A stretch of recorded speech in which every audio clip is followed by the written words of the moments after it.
प्रिय विद्यार्थियों, मैं डॉक्टर सुमन बड़ोला भारत का भूगोल विषय पेपर से संबंधित भारतीय अपवाह प्रणाली एवं उसकी कार्यात्मक सार्थकता के पार्ट फर्स्ट में आपसे चर्चा करूंगी और समझाने का प्रयास करूंगी कि अपवाह तंत्र भारत का किस प्रकार से विकसित हुआ है एवं उसकी कार्यात्मक सार्थकता क्या है। Drainage pattern of India and their functional significance.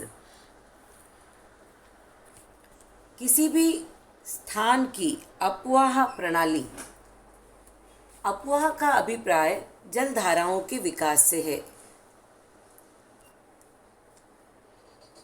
नदियों का, जलधाराओं का जल के धरातलीय प्रवाह से तात्पर्य है। अपवाह तंत्र किसी प्रदेश में वर्षा की मात्रा, ऋत्विकता तथा उच्चावच की आकृति स्वरूप को परिलक्षित करता है और यह किसी प्रदेश के भूगर्भिक इतिहास को भी प्रकट करता है। ये जलधाराएं धरातल के भूगर्भिक इतिहास के साथ साथ परिवर्तित एवं परावर्तित उनका स्वरूप, दिशा परिवर्तित होती रहती है।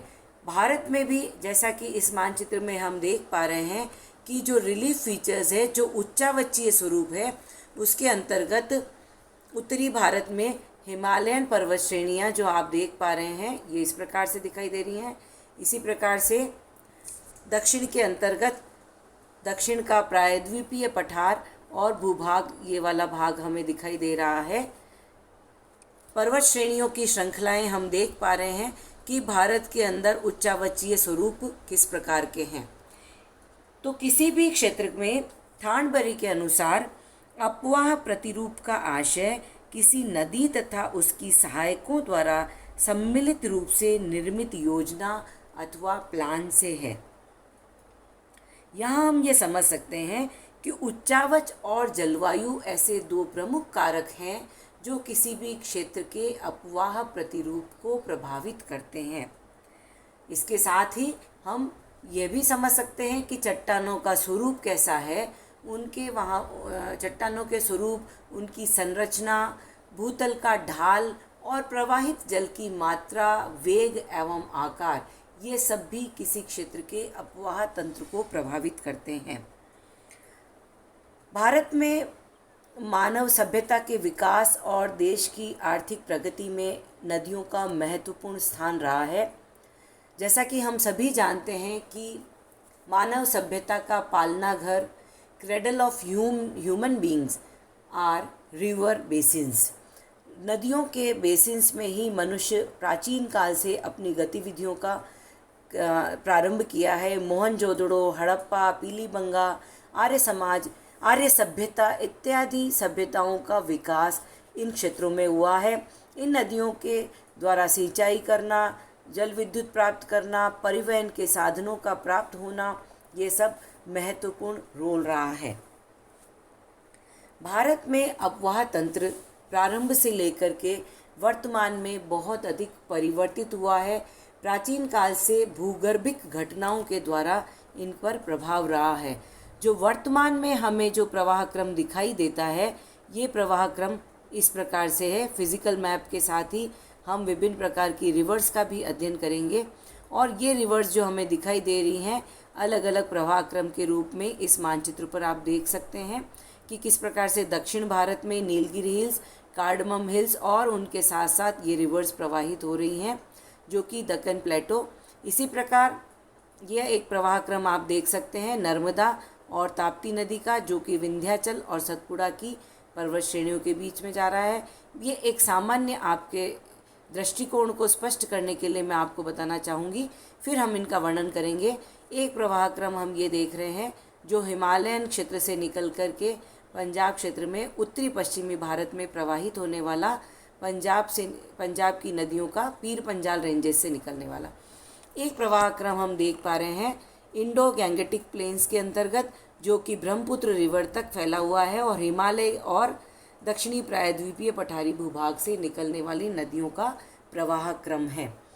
अपवाह क्रम प्रारंभ से लेकर के वर्तमान तक ये इसी स्वरूप में नहीं रहा है और प्राचीन काल की, जैसा कि मैंने कहा, विवर्तनिकी घटनाओं से यह प्रभावित हुआ है। यहाँ इससे पूर्व में समझने का हम प्रयास करेंगे कि भारत का वर्तमान में जो इवोल्यूशन, जो आपको प्रवाह क्रम दिखाई दे रहा है, वो परिवर्तित किस प्रकार हुआ है। इस मानचित्र में हम देखेंगे कि इवोल्यूशन ऑफ हिमालयन ड्रेनेज, इस संदर्भ में ये जानेंगे हम कि ये इवोल्यूशन किस प्रकार से हुआ है। भारत की नदियों का प्राचीन अपवाह क्षेत्र से बहुत ही अधिक परिवर्तन हुआ है और यह परिवर्तन उत्तरी और दक्षिणी भारत की सभी नदियों के प्रवाह प्रणाली पर यह प्रभाव पड़ा है। टर्शरी काल के प्रारंभ में उत्तरी भारत की बहाव रेखा में परिवर्तन हुआ। जो उत्तरी भारत की नदियां हैं उनका बहाव बिल्कुल विपरीत हो गया है और बड़े पैमाने पर पर्वत निर्माणकारी जो हलचलें हुई उनसे 33 महासागर हिमालय परिवर्तन में परिवर्तित हुआ।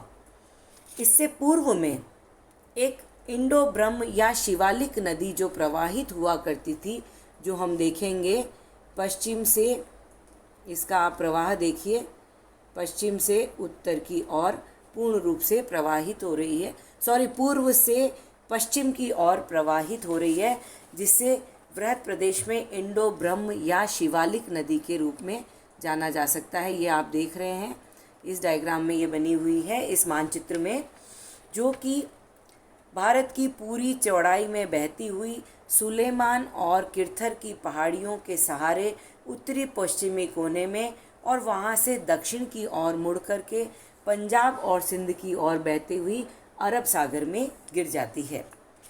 वैज्ञानिकों में पेस्को और पिलग्रिम नामक भूवैज्ञानिकों ने इस नदी को इंडो ब्रह्म नदी, शिवालिक नदी के रूप में नाम दिया और इसकी 3 सहायक नदियां बताई जा सकती हैं।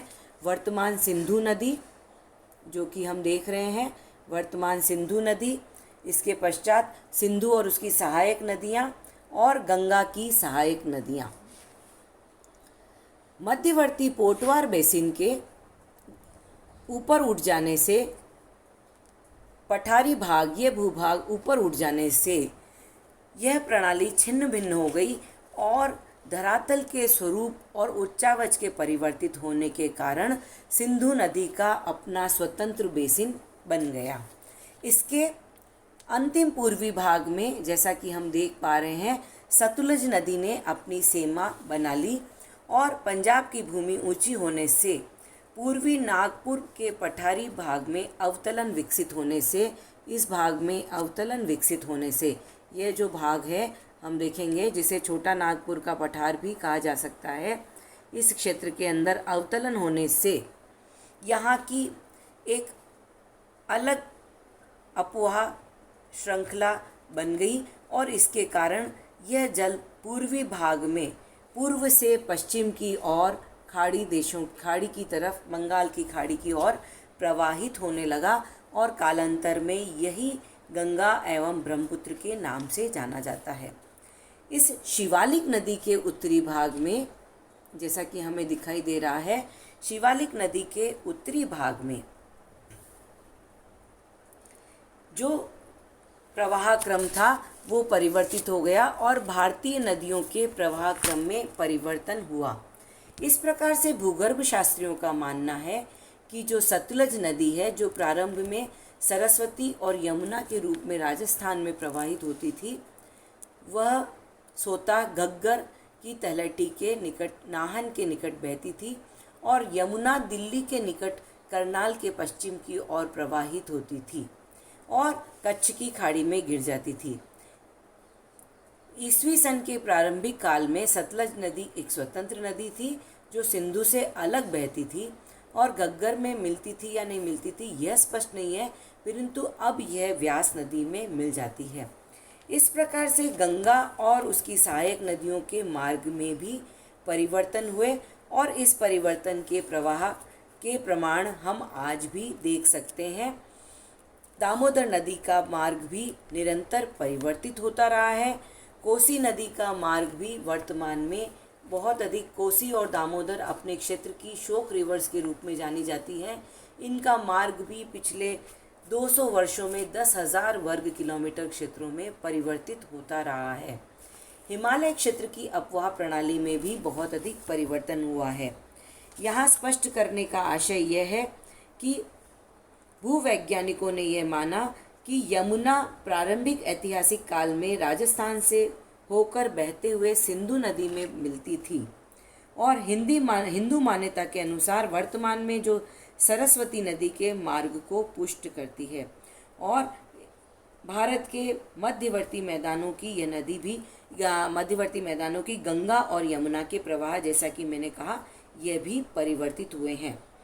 ऐतिहासिक काल में सापू, सिंधु, ऑक्सस मिलकर के पश्चिम की ओर जो प्रवाहित होती थी, जिसे तिब्बत की नदी कहा जाता था, वह नदी परिवर्तित होकर के उनके विभिन्न अपवाह क्रम परिवर्तित हुए हैं, जैसा कि हम इस मानचित्र में देख पा रहे हैं।